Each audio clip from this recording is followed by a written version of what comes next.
warahmatullahi wabarakatuh. Alhamdulillah, Allahumma salli ala Sayyidina Muhammad ibni Abdullah wa ala alihi wa sahbihi wa man tabi'ahu wa mawalah. Memang cantik kain katun, kantun dibeli di kayu arah. Saya tidak lagi bawa pantun karena sudah dihabiskan pembawa acara. Senang sekali di petang yang suasananya cerah dan kita berada di tempat yang mewah. Mewah itu mepet sawah. Hadir bersama kita Bapak Kepala Kantor Perwakilan Kepala Kanwil Kementerian Agama Republik Indonesia Provinsi Gorontalo. Hadir juga Ketua Majelis Ulama Indonesia, dalam hal ini diwakili oleh Komisi Dakwah. Kalau Tuan pergi ke kali, jangan lupa memetik sawi. Kalau selalu mewakili, lama-lama bisa jadi Ketua MUI. Kakak kelas saya, senior saya, Ustadz Abdurrahman Bahmid.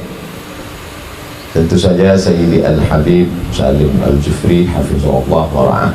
Sahabat-sahabat para da'i yang dimuliakan Allah, muslimin muslimat, adik-adik santri. Mudah-mudahan pertemuan kita ini seperti yang disampaikan Nabi SAW, man ahabba ayyubasata lahu fi rizqihi, siapa yang mau berkah rezekinya, wa yusa'alahu fi atharihi, panjang umurnya, falyasir rahimahu, hendaklah menyambung tali silaturahim. Mudah-mudahan pertemuan kita memanjangkan umur dan memurahkan rezeki, insyaallah. Amin ya rabbal alamin. Kata orang yang susah itu mengumpulkan buaya itu susah, tapi ada yang lebih susah lagi mengumpulkan pawang-pawang buaya. Nah, jadi petang ini semua pawang-pawang sudah kumpul. Bukan saya maksud buaya, bukan itu. Biasanya kalau jamaahnya mudah untuk ngumpul, tapi ustadznya susah kumpul. Tapi di Gorontalo malah ada pertemuan guru-gurunya, kiai-kiainya, ustadz-ustadznya. Jadi ini berkah. Kadang jamaahnya nyindir, Ustadz Somad, iya, kok ustadz-ustadz itu nggak pernah buat halal bihalal ya?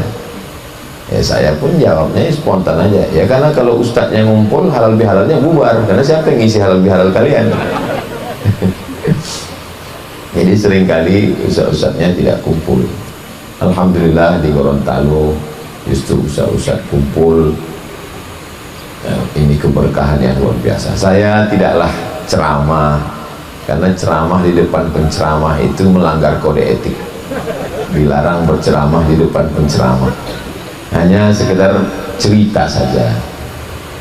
Diberi judul tema bahwa kita mengemban sebagai warasatul anbiya, sebagai warasatul anbiya. Jadi setelah Nabi selesai, Nabi Isa selesai, kemudian pada tahun 324 berkumpullah yang disebut dengan Konsili Nisea, yang sejak itu ajaran Nabi Isa ini tidak lagi murni. Baru tahun 571, lebih kurang 200 tahun, 2 abad setelah itu, barulah datang Nabi Muhammad SAW. Jadi setiap kali satu ajaran itu berubah, maka dikirim Allah untuk meluruskannya. Nabi Ibrahim alaihissalam mengalami perubahan, datang Nabi Musa. Nabi Musa alaihissalam mengalami perubahan, datang Nabi Isa. Nabi Isa alaihissalam mengalami perubahan, datang Nabi Muhammad SAW. Nah, sejak zaman Nabi Muhammad SAW sampai 1447 ini nggak ada nabi-nabi. Kalau yang ngaku nabi banyak. Nabi kamu siapa? Nabi Muhammad. Oh, Nabi Muhammad bukan nabi terakhir. Nabi yang terakhir itu ini nama saya, ya'ti min ba'di ismuhu Ahmad. Jadi yang betul itu Ahmad, kata Ahmad Musaddiq, dia Nabi ke-26. Datang yang satu lagi, dia bilang ada lagi surat setelah itu, yang betul itu Nasrullah. Ini dia, Iza Ja'a Nasrullah. Nasrullah yang ke-27. Kata yang satu lagi enggak, justru yang di ujung-ujung itu. Ini dia yang ke-28. Qul huwallahu ahad, Allahus somad.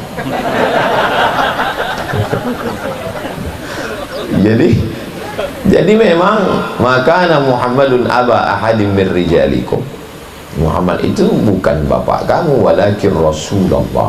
Dia Rasul wa khataman nabiyyin, dan dia penutup la nabiy ba'dah wala rasula ba'dah. Tidak ada lagi nabi dan rasul sesudah dia. Yang ditinggalkan adalah al ulama warathatul anbiya. Jadi memang berat bebannya, tapi insyaallah pahalanya waman ahsanu qaulan mimman da'a ilallah. Tidak ada yang lebih mulia daripada orang yang mengajak ke jalan Allah. Mudah-mudahan kita melewati, menapaki jalan dakwah ini insyaallah. Kalau kita lihat dalam perjalanan, ada memang orang-orang yang bersatu itu karena apa yang mempersatukannya. Dai-dai ini bersatu karena Allah. Syekhul Azhar, Azhar itu dipimpin oleh Grand Azhar, namanya Syekhul Azhar. Salah satu Syekhul Azhar, Syekh Abdul Halim Mahmud. Syekh Abdul Halim Mahmud naik pesawat ke India. Di perjalanan dia menulis buku, judul bukunya Alhamdulillah Hazihi Hayati, autobiografi. Di ujung-ujung buku itu dia bercerita dalam perjalanan ulama di Islam ini ada 3 aliran yang hampir tidak bisa bersatu. Yang pertama aliran aqliyun, yang kedua aliran nassiyun, yang ketiga aliran irfaniyun. Aqliyun ini kalangan rasionalis, Wasil bin Atta, dan sekarang dengan istilah neo-mu'tazilah, dia lebih mengedepankan akal. Yang kedua kalangan nassiyun, kalangan tekstualis, tidak boleh akal masuk ke dalam teks, teks mesti murni. Yang ketiga adalah kalangan irfaniyun, matikan akal, pahami dengan irfan, yaitu sixth sense, ilham, tapi tidak sampai kepada wahyu karena wahyu sudah selesai. Jadi 3 kelompok ini tidak pernah ketemu, tapi kata Syekh Abdul Halim Mahmud, dia akan bertemu pada satu titik, mukhlishina lahuddin. Jadi orang-orang yang ikhlas menegakkan agama ini, dia insya Allah akan bisa berjalan bersama, karena yang dicarinya ilahi anta maqsudi, yang kami maksud hanya engkau, wa ridhaka matlubi, dan ridhamu lah yang kami cari. Jadi nanti kalau kita lihat dalam perjalanannya ada memang ikhtilaf antara Imam Malik dengan Imam Syafi'i pun. Imam Syafi'i menulis ikhtilafu Malik, dia ikhtilaf dengan Imam Malik. Memang sama-sama berkunut, tapi Imam Syafi'i kunutnya setelah bangkit dari ruku, sedangkan Imam Maliki kunutnya sebelum ruku. Kemudian Imam Ahmad bin Hambal, Imam Hambali belajar kepada Imam Syafi'i. Imam Ahmad bin Hambal tidak berkunut dan Imam Syafi'i berkunut, sehingga menjadi 3 mazhab. Mazhab Ahmad bin Hambal, mazhab Muhammad bin Idris Asy-Syafi'i, mazhab Malik bin Anas, dan satu lagi ahlur ra'i, mazhab Imam Abu Hanifah. Dulu ikhtilaf mazhab ini sampai ramai di tengah masyarakat, antara berkunut, tidak berkunut, menjadi ormas berkunut, ormas tidak berkunut. Sekarang sudah tidak ramai lagi karena sama-sama tidak sholat subuh. Malah yang menjadi heboh itu bukan karena beda pendapat, tapi karena beda pendapatan. Jadi alhamdulillah kita bisa duduk bersama, beda partai, beda ormas, beda background pendidikan, tapi yang walaupun banyak perbedaan, tapi titik pertemuan kita pada nama dia, asyhadu an la ilaha illallah wa asyhadu anna muhammadan rasulullah. Datanglah Imam Laits bin Sa'ad. Kana Laitsu afqah min Malik. Sebetulnya Imam Laits bin Sa'ad dari Mesir lebih faqih daripada Imam Malik, tapi mazhabnya tidak berkembang karena muridnya tidak menulis mazhab Laits bin Sa'ad. Muridnya tidak mengembangkan. Makanya kalau ada ustadz yang viral, itu sebetulnya belum tentu lebih faqih. Itu hanya karena muridnya selalu nge-share di medsos, sedangkan yang satu mungkin muridnya nggak share. Nah, maka selalu saya bilang ceramah saya bisa ditonton di channel Ustadz Abdul Somad official. Jangan lupa subscribe, like, share, and comment. Bagi yang sudah alhamdulillah, bagi yang belum insyaallah, bagi yang nggak mau innalillah. Jadi Imam Laits bin Sa'ad itu sangat faqih. Makanya Imam Syafi'i setelah dia dari Yaman, dia lanjutkan ke Baghdad, Dia lanjutkan ke Kufah, Irak, menemui murid-murid Imam Hanafi. Habis itu dia ke Mesir tahun 200. Tahun 204 dia meninggal. 4 tahun dia di Mesir belajar kepada murid-murid Imam Laits bin Sa'ad. Nah, Imam Laits ini hidup sezaman dengan Imam Abu Hanifah, Imam Hanafi, dan Imam Malik bin Anas. Imam Malik bin Anas meninggal tahun 179, dan Imam Hanafi, Abu Hanifah, meninggal tahun 150. Imam Syafi'i tak ketemu karena Imam Syafi'i lahir 150. Berdebatlah antara ahlul ra'yi dengan ahlul hadis. Ahlul ra'yi Imam Abu Hanifah, ahlul hadis Imam Malik.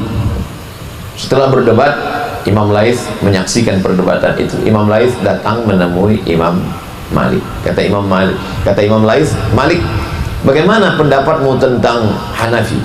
Kata Imam Malik, "Saya belum pernah ketemu dengan orang yang hujahnya lebih kuat daripada Abu Hanifah. Kuat sekali ra'yunya." Kemudian Imam Laits datang menemui Imam Abu Hanifah. "Abu Hanifah, bagaimana pendapatmu tentang Malik?" Kata Imam Abu Hanifah, "Saya belum pernah ketemu dengan orang yang hafalan hadisnya lebih kuat daripada Imam Malik bin Anas." Mereka saling membesarkan, bukan saling menjatuhkan. Kalau orang sekarang mungkin, "Bagaimana Ustadz tadi?" Ngajinya itu aja, belum sampai ke inti masalah, baru kulit-kulit buku aja. Jadi sebenarnya jamaah kita, murid kita, santri kita, dia sedang melihat gurunya. Kira-kira guru saya ini membesarkan sahabatnya atau mengecilkan? Hari ini saya terasa sangat dibesarkan oleh para duat yang ada di Gorontalo. Saya disambut, saya didudukkan di depan, tempatnya tinggi, dikasih makanan walaupun belum dibuka tutupnya, dipersilakan duduk, memberikan kata-kata, disuruh ceramah. Tapi saya bilang tidak ceramah, saya hanya berbagi cerita saja. Saya akan pulang, saya akan cerita ke sahabat saya. Begitu di Gorontalo, mereka membesarkan. Mereka tahu bahwa Ustaz Somad itu kurus, dibesarkannya. Jadi kita ini bisa hidup bersama kalau kita saling membesarkan. Sekarang kita malu. Ulama dulu itu saling membesarkan. Orang sekarang mengecilkan. Malah yang saling membesarkan itu orang lain, ma'erot yang membesarkan. Kita malah mengkerdilkan peran. Nah, jadi sekecil apapun peran orang, kalau kita katakan, mungkin dia bukan ahli tafsir, tapi dia bisa berdakwah ke pedalaman. Omongan dia, mungkin dia bukan ahli baca kitab kuning, tapi dia hebat di tengah anak muda. Setiap kita ini ada potensinya, seperti main bola. Mungkin dia tidak penyerang, dia tidak striker, tapi dia jaga gawang. Dan striker tidak pernah menyalahkan kiper. Kata striker, kalau kamu memang jantan, majulah ke tengah, katanya. Dan kata kiper, kalau kamu memang hebat, jangan di tengah aja, jagalah gawang ini. Akhirnya berkelahi mereka dua, kebobolan 3-0. Kita memang sudah ada perannya masing-masing. Ada yang back, ada yang kiper, ada yang striker. Ketika kita menang, sesungguhnya itu bukan one man show, tapi kekuatan sebuah tim. Dan Nabi Muhammad SAW itu dia lebih membangun tim. Sebetulnya Nabi sendiri bisa, tapi dia bersama dengan orang tua yang bijaksana, Abu Bakar Siddiq. Ada anak muda yang cerdas, Sayyidina Ali. Ada anak muda yang kaya raya, Utsman bin Affan, Abdurrahman bin Auf, Sa'ad bin Rabi'. Ada anak muda yang bertenaga, yang hebat, kuat, pemenang gulat setiap pasar ukaz, Umar bin Khattab. Jadi kita tinggal menyatukan saja. Nabi Isa alaihissalam pun enggak sendiri. Itu qala Isa bin Maryam lil hawariyin. Ingatlah ketika Nabi Isa berkata kepada Hawariyun, "Man ansori ilallah?" Siapa yang akan menolong saya menegakkan agama Allah? Qala al hawariyun. Hawariyun berkata, "Nahnu ansarullah." Kami yang akan menolong. Jadi kalau Nabi Isa bersama Hawariyun, Nabi Musa bersama Muhammadur Rasulullah walladzina ma'ahu asyidda'u 'alal kuffar ruhama'u bainahum. Kepada orang ingkar dia tegas, kepada sesama sahabat dia ruhama, berkasih sayang. Jadi tidak pernah menonjolkan diri sendiri. Nabi ketika dia sedang bersama sahabat, kata sahabat, kami yang akan memburu binatangnya ya Rasulullah. Kata sahabat satu lagi, kami yang akan menyembelih dan memotong, mencucinya ya Rasulullah. Nanti kami yang akan memasaknya ya Rasulullah. Kata Rasulullah, saya yang akan mencari kayu bakarnya. Kalau kami sekarang, bukan kita, mungkin kami, saya dan sahabat, mungkin ketika kita mengatakan, tinggal kita tunjuk, kamu yang berburu, kamu yang mencuci, kamu yang memasak, aku yang akan menghabiskannya. Jadi kita tidak lagi kekitaannya, tapi lebih keakuannya. Padahal Nabi mengajarkan kebersamaan, kekuatan sebuah tim. Jadi setiap kita ini ada potensi, kita tinggal tempatkan saja diri kita. Saya ini orang yang tua bersahaja, berarti Abu Bakar. Saya ini orang kaya muda, berarti Utsman. Saya ini orang yang cerdas, berarti Sayyidina Ali. Saya ini bertenaga, punya pengaruh, berarti Sayyidina Umar. Saya punya banyak kemampuan bahasa, berarti Zaid bin Thabit. Saya ini ahli strategi perang, panglima perang, berarti Amr bin As, Khalid bin Walid. Kalau kita tidak menemukan peran, masih ada Abu Lahab dan Abu Jahal. Jadi tinggal membaca diri untuk potensi dakwah ini. Insya Allah kita bisa bersama. Man jahaza ghazian faqad ghaza. Ada orang-orang yang nggak ikut perang, tapi dia dapat pahala perang karena istrinya sakit. Namanya Sayyidina Utsman bin Affan. Perang Badar dia tidak ikut karena istrinya sakit, tapi dia tetap dapat pahala perang. Jadi memang ada kawan-kawan yang memang dia tidak megang mikrofon, dia nggak ceramah. Seringkali orang memahami bahwa dakwah ini adalah ceramah. Tidak semuanya ceramah. Karena kami yang Azhari, Ustadz Abdurrahman Bahmid Azhari, Qori kita tadi Azhari, di belakang Ustadz Abdurrahman seangkatan dengan saya, Azhari 98 kami di Mesir. Jadi memang Azhari juga terbagi ke macam-macam. Ada Azhari dakwi, ceramah, ada Azhari siasi, politik, ada Azhari hukumi, PNS, ada Azhari Innas Sofa wal Marwata, travel. Jadi saya selalu mengatakan, jangan sangka yang Innas Sofa wal Marwata nggak ceramah, tapi mereka punya pondok tahfiz Quran, mereka memberangkatkan adik-adik ke Mesir.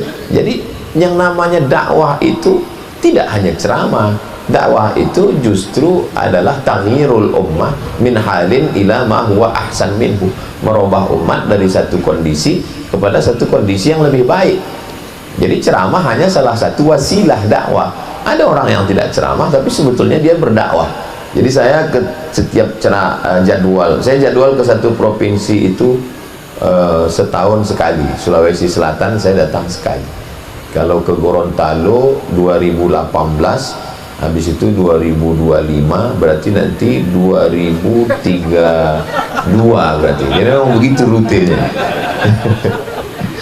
Jadi ada sahabat di Sulawesi Selatan itu dia nggak ceramah, tapi setiap saya datang, saya meresmikan rumah Qurannya gratis.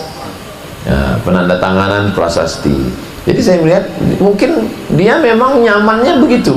Dia bangun rumah Quran, dia panggil anak-anak gratis, dia panggil adik-adik, resmikan. Dia juga sedang berdakwah. Jadi tidak selamanya dakwah itu hanya ceramah, hanya khutbah, tapi ceramah dan khutbah adalah bagian dari wasilah dakwah. Kemudian ada memang magnet-magnet yang membuat kita bisa ketemu.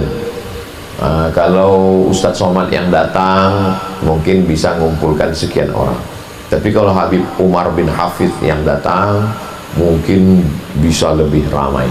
Kami melihat potensi itu. Kira-kira apa yang bisa mengumpulkan kawan-kawan? Kita undang Syekh Muwaffaq Al-Murabi untuk khataman Arba'in Al-Ajluniyah. Ternyata ramai, karena yang mau diambil ini khataman kitab. Kemudian kita undang Syekh Zakaria Thalib. Syekh Zakaria Thalib ini pengganti Syekh Muhammad Yasin bin Isa Al-Fadani, Musnidul Asr. Setelah Syekh Yasin meninggal tahun 90, lalu kemudian dilanjutkan dengan Sayyid Al-Qab, dilanjutkan sekarang oleh Syekh Zakaria Thalib, membacakan kitab-kitab bersanad sampai Syekh Yasin. Akhirnya rame. Kemudian terakhir khataman kitab Muwatta Malik. selama 5 hari. Kemudian kita undang Syekh Abdul Mun'im bin Abdul Aziz